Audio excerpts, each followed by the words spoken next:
Domingos. O inverno parecia longo.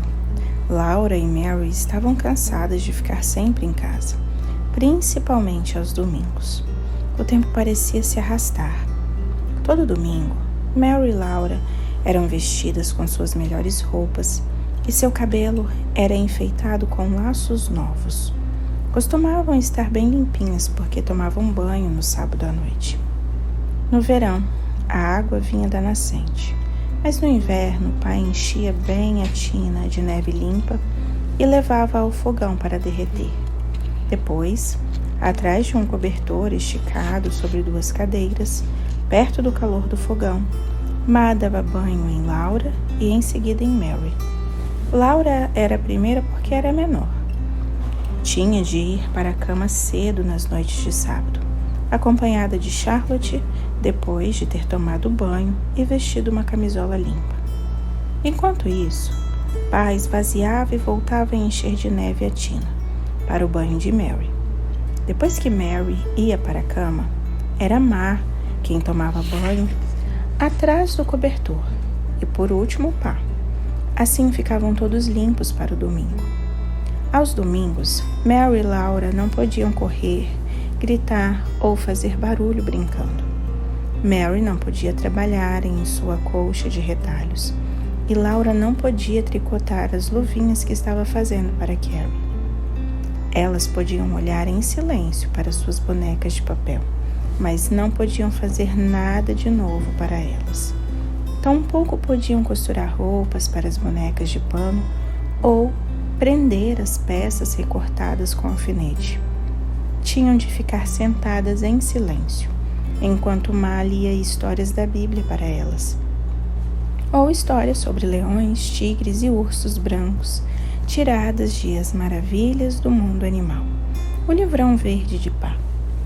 Podiam ver as ilustrações, podiam segurar suas bonecas de pano e conversar com elas. Só que não podiam fazer mais nada. Laura gostava de olhar para as ilustrações da Bíblia, que eram protegidas por papel. A melhor era a de Adão dando nome aos animais. Adão aparecia sentado em uma pedra, com todos os animais grandes e pequenos reunidos à sua volta, esperando ansiosamente para descobrir de que tipo eram. Adão parecia muito confortável. Não precisava tomar cuidado para não sujar a roupa, porque não usava roupa. Usava só uma pele de animal na região do quadril. Adão tinha roupas bonitas para usar aos domingos? Laura perguntou a Ma. Não, Ma disse. O pobre Adão só tinha peles de animais para usar. Laura não tinha pena de Adão. Gostaria de só ter peles de animais para usar. Um domingo, depois do jantar, ela não aguentou mais. Começou a brincar com Jack e em poucos minutos estava correndo e gritando. Pa mandou que se sentasse na cadeira e ficasse quieta. Mas quando Laura se sentou, começou a chorar e a bater os calcanhares nas pernas da cadeira. Odeio os domingos, ela disse. Pa deixou seu livro de lado. Laura, ele disse severo, vem aqui. Ela foi arrastando os pés, porque sabia que merecia uma surra. Quando chegou, Pa olhou com pena para ela por um momento. Depois, a pôs no colo e a abraçou. Ele estendeu um braço para Mary e disse, vou contar a vocês uma história de quando o vovô era pequeno. A história do trenó e do porco do vovô. Quando seu avô era menino, o domingo não começava na manhã de domingo, como agora. Começava no pôr do sol de sábado, quando todo mundo parava de trabalhar ou brincar. O jantar era solene. Depois, o pai do vovô lia um capítulo da Bíblia em voz alta, com todo mundo sentado, retinho e imóvel na cadeira. Então todos se ajoelhavam e entoavam uma longa prece. Quando ele dizia amém, podiam se levantar, pegavam uma vela cada um e iam para a cama. Tinham que ir mesmo direto para a cama, sem brincar, rir ou mesmo conversar. O café da manhã de domingo era frio, porque eles não podiam cozinhar naquele dia. Então todos vestiam suas melhores roupas e iam para a igreja. Iam andando, porque preparar os cavalos envolvia trabalho e não se podia trabalhar aos domingos. Tinham que andar e solenemente olhando sempre em frente. Não podiam brincar, rir ou mesmo sorrir. Vovô e seus 2 irmãos iam à frente, com a mãe e o pai atrás. Na igreja, vovô e seus irmãos tinham que ficar sentados perfeitamente imóveis por 2 longas horas, ouvindo o sermão. Não ousavam se mexer, apesar do banco duro. Não ousavam balançar os pés. Não ousavam virar a cabeça para olhar para as janelas, as paredes ou o teto da igreja. Tinham que ficar paradinhos, sem tirar os olhos do pastor por 1 minuto que fosse. Depois da igreja, eles voltavam para casa, andando devagar. Podiam conversar no caminho, mas não alto, e não podiam rir ou sorrir. Em casa, faziam uma refeição fria preparada no dia anterior. Então passavam uma longa tarde sentados em um banco, estudando o catecismo, até que finalmente o sol se punha e era o fim do domingo. A casa de vovô ficava no meio de uma colina íngreme. A estrada ia do alto ao pé da colina, passando pela porta deles, e no inverno aquele era o melhor lugar possível para se descer de trenó. Uma semana, vovô e seus irmãos, James e George, começaram a fazer um trenó novo. Trabalharam nele todos os minutos de seu tempo livre. Era o melhor trenó que já haviam feito, tão grande que os 3 podiam usar juntos, um atrás do outro. Eles pretendiam terminar a tempo de brincar no sábado à tarde, quando sempre tinham 2 ou 3 horas para brincar. Mas naquela mesma semana, o pai deles estava derrubando árvores na grande floresta. Era um trabalho duro que exigia a ajuda dos meninos. Eles tinham que fazer suas tarefas na manhã à luz de lamparinas e já estar trabalhando na floresta quando o sol nascia. Ficavam lá até escurecer e depois ainda tinham tarefas para fazer. Então jantavam e precisavam ir para a cama para conseguir acordar cedo no dia seguinte. Não tiveram tempo para trabalhar no trenó até a tarde de sábado. Foram o mais rápido que conseguiram, mas não conseguiram terminar antes do pôr do sol.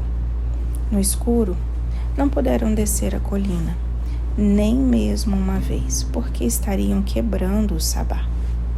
Então, guardaram o trenó no galpão, atrás da casa, com a intenção de esperar o fim do domingo.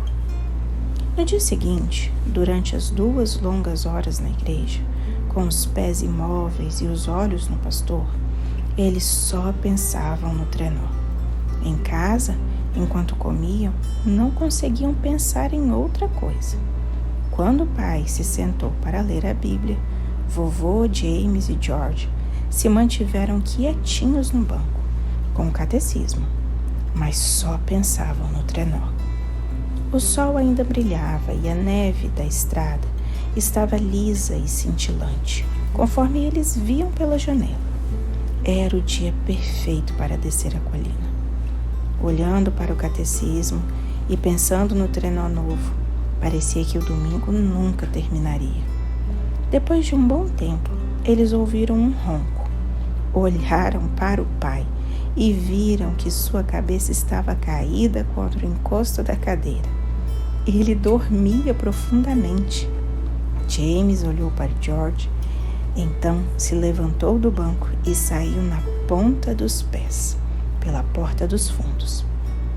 George olhou para vovô e seguiu atrás de James, na ponta dos pés. Vovô olhou para o pai com medo, mas foi atrás de George, na ponta dos pés, e deixou o pai roncando. Eles pegaram o trenó novo e subiram a colina em silêncio. Pretendiam descer uma só vez. Então guardariam o trenó e voltariam ao banco e ao catecismo antes que o pai acordasse. James se sentou na frente. Depois veio George e por último vovô, que era o menor. O trenó começou a descer. A princípio, devagar. Depois, cada vez mais rápido. Ele corria, ou melhor, voava, colina abaixo. Mas os meninos não ousavam gritar. Tinham que passar em silêncio diante da casa, para não acordar o pai. Não havia nenhum som além daquele dos patins na neve e do vento batendo. Então, bem quando o trenó se aproximava da casa, um porco preto saiu da floresta. Foi até o meio da estrada e parou ali. O trenó estava indo tão rápido que eles não conseguiam parar. Tampouco tiveram tempo de virar. O trenó atingiu com tudo o porco, que caiu em cima de James com um guincho. O animal continuou soltando guinchos altos e longos. Ui!